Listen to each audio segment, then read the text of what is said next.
सुनवाते हैं। से पूरी तरीके से धनतंत्र कहते थे कि चुनाव में जिस हिसाब से इन लोगों की जीत हुई है, धनतंत्र की जीत हुई है, मशीन तंत्र की जीत हुई है, सब लोग करेगा। ये एक एक एनडीए के विपक्ष में रहे। हम लोग सब लोग जानते हैं। आप मेरा एक बयान देखिएगा, जब नीतीश कुमार जी जब दोबारा हम डिप्टी सीएम बने, उसके बाद जब दोबारा वो 28 जनवरी 2024 में जब हम लोग को छोड़ के गए थे, तब उनके पास कोई वाजिब वजह भी नहीं थी कि हम लोगों को क्यों छोड़ा था। उस समय भी हम लोगों ने ये कहा था कि भाई बीजेपी जो है जनता दल यूनाइटेड पार्टी को खत्म कर देगी, अब जनता दल यूनाइटेड पार्टी अब बचेगी नहीं। हमारी पूरी सहानुभूति नीतीश कुमार जी के प्रति है। चुनाव में भी हमने उनके खिलाफ कुछ नहीं कहा और चुनाव के दौरान भी घूम घूम के ये बात हम कहते थे कि भाई नीतीश जी को तो घोड़ी पे चढ़ाया है दूल्हा बना करके, लेकिन फेरा किसी और के साथ दिला रहा है। यही सच्चाई है। और बीजेपी नहीं चाहती है कि कोई ओबीसी समाज, अति पिछड़ा समाज, दलित आदिवासी समाज जो लीडर है या सामाजिक न्याय की जो बात करता है, धर्मनिरपेक्षता की जो बात करता है, उसको ये भाजपा के लोग टिकने नहीं देना चाहते हैं। हम जानते हैं उड़ीसा में, मध्य प्रदेश में, हर जगह जो है ये ऐसे सीएम चुनते हैं भाजपा, भले ही ओबीसी समाज के हो, लेकिन रबर स्टैंप वाला जो सीएम जो है भाजपा जो है चुनती है। यानी हम पहले भी कहते रहे हैं कि भाई पूरी तरीके से भाजपा ने हाईजैक नीतीश कुमार जी को कर लिया। आज वो बात जो है साबित हो गई। आप लोग स्वागत करेंगे नीतीश कुमार के अगर वो आते हैं तो कार्यकर्ताओं में रोष है उनके आसपास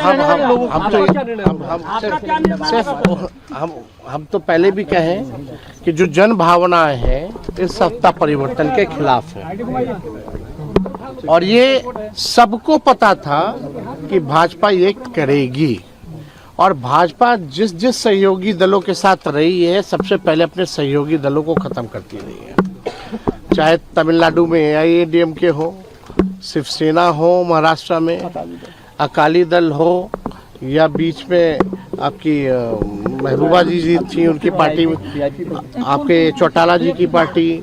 तो कहीं भी आप देखिएगा, नॉर्थ ईस्ट वेस्ट साउथ चले जाइए, भाजपा जो है पूरी तरीके से आरएसएस का एजेंडा जो है वो लागू करना चाहती है। और चुनाव को तो पहले ही जिस मशीनरी के साथ, धनतंत्र के साथ, मशीन तंत्र के साथ ये लोग चुनाव पूरे सिस्टम को कॉम्प्रोमाइज करके बीजेपी का इलेक्शन कमीशन को सेल बना करके जो है, समझिए कि इलेक्शन कमीशन सेल बन जाता है बीजेपी का हर चुनाव में, पूरा दुरुपयोग करके लोकतंत्र को खत्म कर दिया है। अब ये बिहार की जनता जो है सब देख रही है, लेकिन नीतीश कुमार जी अब राज्यसभा जा रहे हैं तो हमारी तो पूरी सहानुभूति है कि उनके साथ जो हो रहा है, और जो हो रहा था वो हम जान रहे थे। अब तो हमेशा कहते हैं अगर हम लोग वहाँ रहते तो शायद नीतीश जी को ये दिन ना देखना पड़ता। सर जेडीयू तो हम तो पूरी तरीके से उनके भविष्य को लेकर के हम पूरा जो है प्रार्थना करेंगे, भाई सेहतमंद रहे, दुरुस्त रहे, और जो 20 साल उन्होंने बिहार राज्य की जो भी सेवा की है उसके लिए भी हम नीतीश कुमार जी को धन्यवाद देते हैं। जेडीयू के वर्कर्स में कुछ खास नेताओं के खिलाफ, जेडीयू के वर्कर्स कुछ खास नेताओं के खिलाफ आरोप लगा रहे, कह रहे हैं कि उन लोगों ने ही ये करवाया है। देखिए, आप सब लोग जान रहे हैं कि कौन लोग हैं वो लोग, कौन अधिकारी है, कौन मंत्री है, और कौन केंद्र में है, कौन बिहार में है।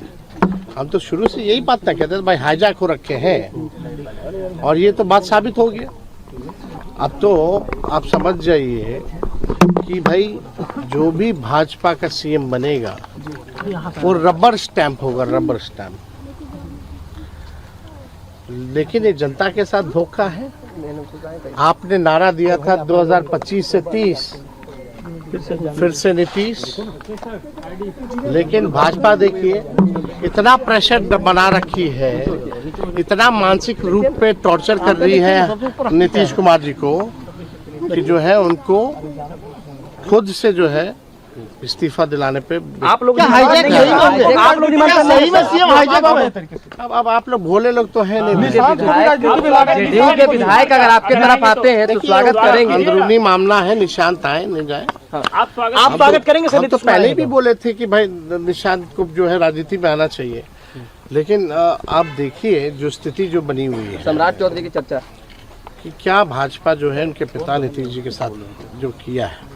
एक बात तो तय है कि भाजपा नहीं चाहती कि जनता दल यूनाइटेड पार्टी जो है पार्टी के रूप में रहे, बल्कि उसको खत्म करना। आप नीतीश कुमार का स्वागत और आपके यहाँ से आप भी जान रहे कि जदयू में ऐसे जो लोग हैं जो भाजपा से मिले हुए हैं, वो तो सबसे पहले चाहती है कि जनता दल यूनाइटेड खत्म हो। आपके यहाँ से कौन जाएगा सर राज्यसभा? बीजेपी ने नीतीश कुमार को हाईजैक कर लिया है। हमें पहले से पता था ये जो हो रहा है वो होकर ही रहेगा। हमने विधानसभा चुनाव के दौरान ही कह दिया था कि नीतीश कुमार को कुर्सी से बीजेपी हटाकर रहेगी, नीतीश कुमार को खत्म करके रहेगी, जेडीयू को खत्म करके रहेगी। ये सारी बातें तेजस्वी यादव ने फिर से दोहरा दी हैं और जिन शब्दों का इस्तेमाल किया नीतीश कुमार के लिए तेजस्वी यादव ने, उन पर जरा गौर फरमाइए। कह रहे हैं सहानुभूति, हाईजैक, दलित, ओबीसी, महापिछड़ा, इन तमाम शब्दों का इस्तेमाल तेजस्वी यादव कर रहे हैं। एक तो ये कि नीतीश कुमार के लिए अपनी सहानुभूति का जिक्र कर रहे हैं, दूसरा ये कि नीतीश कुमार के बहाने तेजस्वी यादव की नजर इस वक्त उनके उस वोट बैंक पर है जो नीतीश कुमार के साथ इंटैक्ट रहता है, जिसकी वजह से नीतीश कुमार बीते 2 दशकों से बिहार के मुख्यमंत्री हैं। लगातार तेजस्वी यादव को हार का सामना जिसकी वजह से करना पड़ता है, उसी वोट बैंक को रिझाने की कोशिश तेजस्वी यादव की तरफ से अपने इन बयानों के जरिए की गई है। अब देवेंद्र, मैं आपसे ये जानना चाह रही हूं, जिस तरीके की कोशिश तेजस्वी कर रहे हैं या पूरा का पूरा विपक्ष कर रहा है, उस नैरेटिव को ध्वस्त किस तरीके से किया जाएगा? अगर उस वोट बैंक को ये कन्वे करने में तेजस्वी कामयाब रहे कि देखिए नीतीश के साथ धोखा हो गया, उनको हाईजैक कर लिया, उनको कुर्सी से हटा दिया गया, तो काफी नुकसान उठाना पड़ सकता है एनडीए। बिल्कुल प्राची, और आरजेडी इस काम को बहुत एग्रेसिवली करेगी। हालांकि आरजेडी संगठन के लिहाज से उस रूप में मजबूत नहीं है, स्ट्रक्चर्ड नहीं है कि ग्राउंड पे उस रूप में जाकर वो मेहनत करे। इनफैक्ट अगर जेडीयू से अगर आप तुलना करेंगी तो जेडीयू का जो ढांचा है वो बहुत ज़्यादा स्ट्रक्चर्ड है। बावजूद इसके आरजेडी क्योंकि माहौल बनाने में अच्छी उनकी महारत हासिल है, तो उस लिहाज से ये बातें बोल बोल कर वो नीचे तक ले जाने की कोशिश करेंगे। अब सवाल ये है कि बीजेपी और जेडीयू से कैसे काउंटर करेगी। तो पहले रूप में तो ये काउंटर करने की कोशिश थी कि सीधे नीतीश कुमार ने बयान दिया कि हाँ उनकी इच्छा थी और इस बयान को नीचे तक लेके जाया जाएगा। दूसरी चीज़ कि जो मुख्यमंत्री का चयन किया जाएगा वो बहुत सोच समझकर इस लिहाज से किया जाएगा कि वो बिल्कुल नीतीश कुमार की इच्छा के अनुरूप हो और नीतीश कुमार जी के साथ का आशीर्वाद उनको लगातार मिलता रहे, ऐसे परसेप्शन बनाया जाएगा, इस तरह की छवि बनाई जाएगी, वो पोर्ट्रे किया जाएगा तस्वीरों के मार्फत या अलग अलग मुलाकात के मार्फत। हाल के दिनों में, हाल के कुछ वर्षों में आपने देखा होगा कि सम्राट चौधरी एक तरह से लगातार नीतीश जी को कहीं भी और वो मिलते थे तो वो ये दिखाते थे कि नीतीश जी उनके अभिभावक हैं और उसी रूप में उन्होंने उनको पेश किया। जबकि पहले राजनीतिक प्रतिद्वंदिता कितनी ज़्यादा थी कि उन्होंने ये तक कह रखा था कि पगड़ी बांध के कि तभी खोलूंगा जब नीतीश कुमार को गद्दी से हटाऊंगा। तो वो सारी चीज़ें तो लगातार होंगी, लेकिन वो एक चैलेंजिंग टास्क होगा। ऐसा नहीं है कि बीजेपी जेडीयू को ये मालूम नहीं है कि वो एक चैलेंजिंग टास्क होगा और इसीलिए मैंडेट के तुरंत बाद इस काम को नहीं किया गया, तो अब किया जा रहा है। और क्योंकि अभी तुरंत चुनाव नहीं होना है तो जो भी मुख्यमंत्री बनेगा एक बार अगर वो परफॉर्म करने लगे तो फिर ये मामला आसान हो जाता है। अगर वो परफॉर्म नहीं करें तो फिर समस्या आ सकती है। और तीसरी चीज़ जो कि सबसे बड़ी चीज़ होगी कि अगर निशांत डिप्टी सीएम बन जाते हैं, जो कि बनाया ही जाएगा, तो उस कंडीशन में आप समझ सकते हैं कि और ये मामला फिर कितना आसान हो जाएगा कि ये दिखेगा कि नीतीश कुमार की छवि के तौर पे उनके बेटे सरकार में एक प्रमुख हिस्सेदार हैं और वो उसी रूप में अपना से दिखाते रहेंगे। बिल्कुल, यानी पूरी तैयारी एनडीए की तरफ से है। एनडीए भी ये जानता है, बीजेपी ये जानती है, या बीजेपी के साथ साथ जेडीयू भी ये जानती है कि अगर नीतीश कुमार कुर्सी से हटेंगे तो इसका फायदा आरजेडी उठाने की कोशिश करेगी, तेजस्वी यादव उठाने की कोशिश करेंगे और बार बार ये नैरेटिव चलाने की कोशिश करेंगे कि नीतीश कुमार के साथ धोखा हुआ, उनको हाईजैक कर लिया गया, उनको खत्म करने की कोशिश की गई और भारतीय जनता पार्टी जिसके साथ भी गठबंधन में रहती है उस पार्टी को खत्म कर देती है। लेकिन जिस निशांत के चेहरे की हम बार बार बात कर रहे हैं, नीतीश आपसे मैं जानना चाह रही हूं, आप तो कार्यकर्ताओं के बीच में हैं, जब निशांत के नाम की चर्चा होती है तो कार्यकर्ताओं की प्रतिक्रिया किस तरीके से आपको दिखती है? क्या एक्सेप्टेबल है निशांत कुमार एक चेहरे के तौर पर, या डिप्टी सीएम के तौर पर, या नीतीश कुमार के बाद निशांत कुमार के तौर पर? जी हाँ, बिल्कुल रूप से निशांत के नाम की चर्चा लंबे समय से होती रही है। पार्टी के कार्यकर्ता ही ये मांग करते रहे कि निशांत को लाया जाए। हाँ, ये जरूर है कि नीतीश को चूंकि राज्यसभा भेजा जा रहा है और तब निशांत को बनाया जा रहा है, इसको लेकर कार्यकर्ताओं में आपत्ति है। उनका कहना है कि यदि निशांत को राजनीति में लाना ही है तो उनको राज्यसभा भेजा जाए और नीतीश कुमार यहाँ मुख्यमंत्री बने ही रहें। दूसरा विकल्प वो ये भी बता रहे हैं कि यदि निशांत को बड़ी जिम्मेदारी देनी ही है तो निशांत को ही मुख्यमंत्री बनाया जाए। तो ये कार्यकर्ताओं की भावना है, जाहिर है वो अपनी बात रख रहे हैं। लेकिन निश्चित रूप से जो अभी तस्वीरें नजर आ रही हैं और आरजेडी जिस तरह से उसका फायदा उठाने की कोशिश कर रही है, उसको लेकर एनडीए को काफी सावधानी बरतनी होगी। जो सरकार सामने नहीं आएगी, मुझे लगता है कि उसमें बहुत फूक कर बीजेपी को चलना होगा, क्योंकि जो आज से जो शुरुआत हुई है जिसमें ये कहा जा रहा है कि बीजेपी का एक खेमा ये सब करवा रहा है, तो ऐसी स्थिति में निश्चित रूप से आरजेडी की ये कोशिश होगी कि जो नीतीश कुमार का वोट बैंक है उस तक ये संदेश पहुंचाया जाए कि उनके साथ गलत हो रहा है। हालांकि इसको दुरुस्त करने की जरूर कोशिश होगी। वो कोशिश शायद इस तरह से होगी कि निशांत कुमार के साथ दूसरे डिप्टी सीएम के तौर पर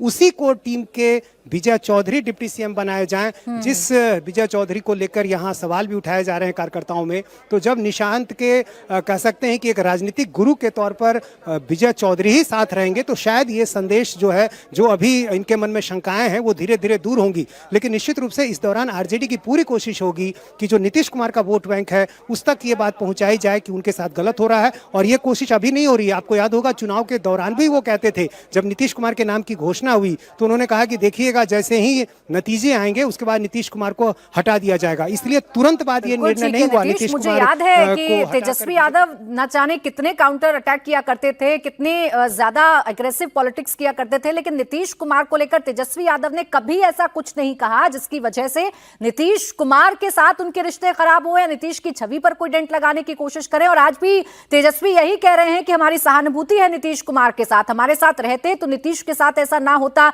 या उनकी पार्टी के साथ ऐसा ना होता। अब देखिए, नीतीश कुमार का जो सियासी सफरनामा है उस पर जरा एक नजर डाल लेते हैं, क्योंकि नीतीश कुमार दशकों से बिहार की राजनीति में है और जो मुकाम बिहार की राजनीति में नीतीश कुमार ने हासिल किया है उसी का नतीजा है कि आज जब वो राज्यसभा जा रहे हैं तो उनके कार्यकर्ता नाराज हैं और वो कह रहे हैं कि नीतीश कुमार के साथ गलत हो रहा है।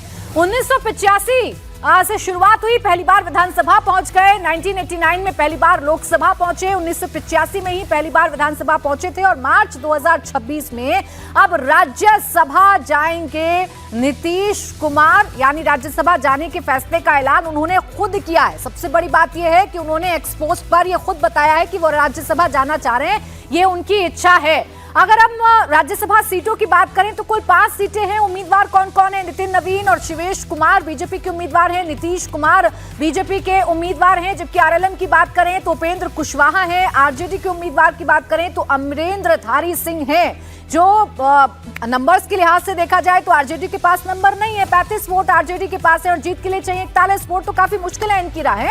अब जेडीयू के उम्मीदवार तो नीतीश कुमार हैं ही, इसके साथ ही साथ फॉर्मूला क्या हो सकता है? अगर नीतीश बिहार की राजनीति से दिल्ली की राजनीति में शिफ्ट हो रहे हैं तो फॉर्मूला क्या हो सकता है? तो बीजेपी का सीएम हो।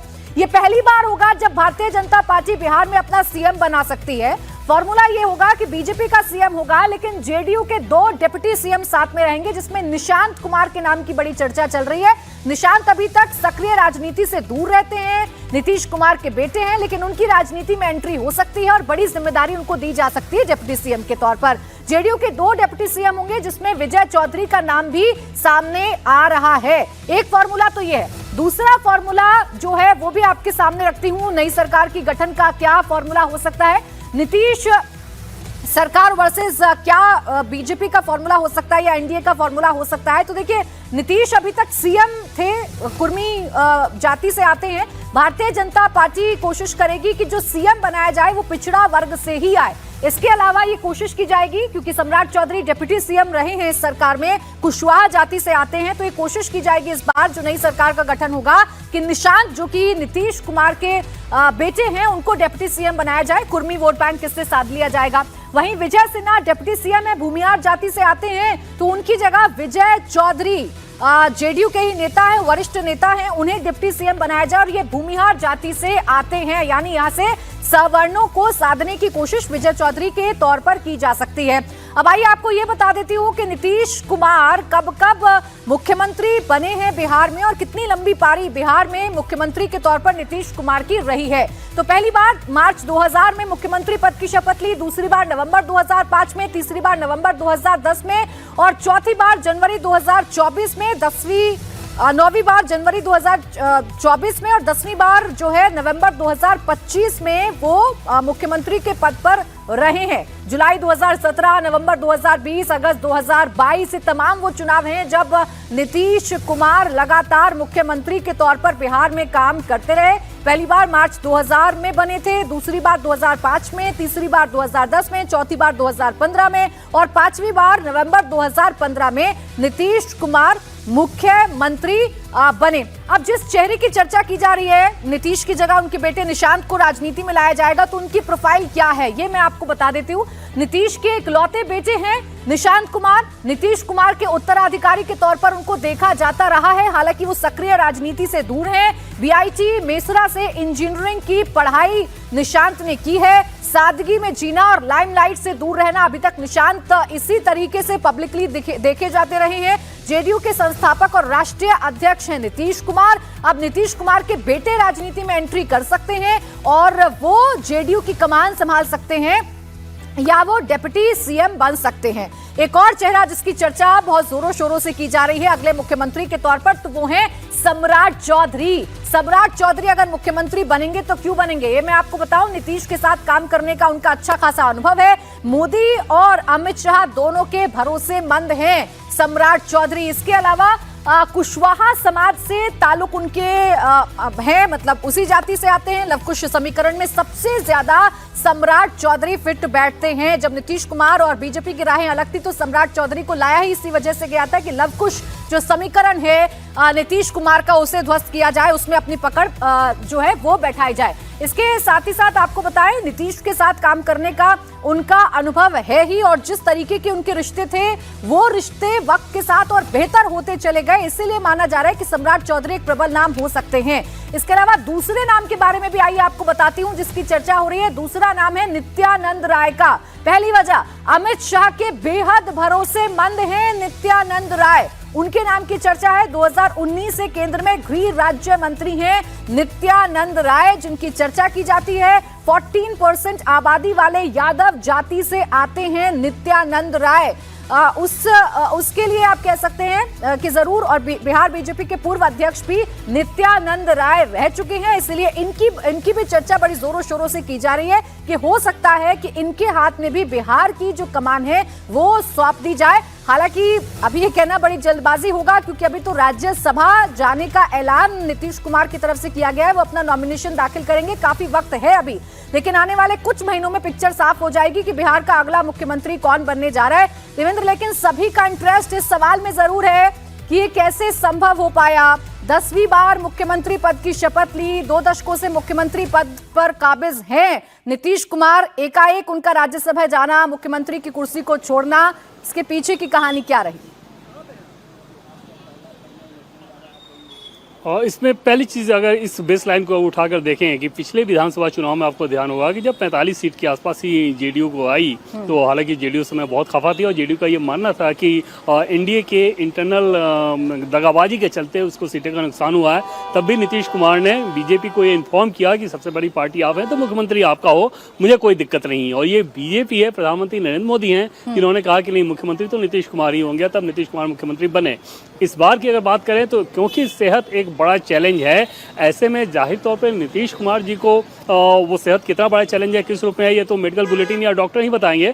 बट एक चैलेंज जो सार्वजनिक तौर पर जितनी चीजें दिखती है उससे ये समझ में आता है, लेकिन ये बात नीतीश जी को समझ में नहीं आती होगी। ये बात नीतीश जी के सलाहकारों को जरूर समझ में आती होगी, उनके नेताओं को जरूर समझ में आती होगी कि सार्वजनिक तौर पर बहुत सारी चीजें ऐसी हो जाती हैं जो कि चर्चा का विषय बन जाता है नीतीश कुमार जी के आचरण और व्यवहार को लेकर, और वहां पर कि ये एक सवाल जरूर खड़ा होता है कि क्या मुख्यमंत्री के ऊपर जितनी बड़ी जिम्मेदारी होती है वो जिम्मेदारी अभी भी उनके ऊपर होनी चाहिए, या फिर कोई और विकल्प देखना चाहिए और नीतीश जी को राज्यसभा भेज देना चाहिए। ये सवाल जो है वो तो जेडीयू के सभी नेताओं को ये बात समझ में आ ही रही थी। जो नीतीश कुमार के करीबी ब्यूरोक्रेट्स हैं जिनका बहुत अहम रोल रहता है उनको सलाह देने में, उनको भी ये बात समझ में आती है, और उस लिहाज से ये काम आसान हो गया क्योंकि उनको ये समझ में आ रहा था कि ये कोई दबाव नहीं डाला जा रहा है, एक आवश्यक कदम उठाया जा रहा है। बिल्कुल, और इसकी शुरुआत हो चुकी थी जब विधानसभा चुनाव के बाद सरकार बनी तो पहली बार गृह मंत्रालय जो है वो नीतीश कुमार ने छोड़ा और भारतीय जनता पार्टी के खाते में गृह मंत्रालय चला गया था।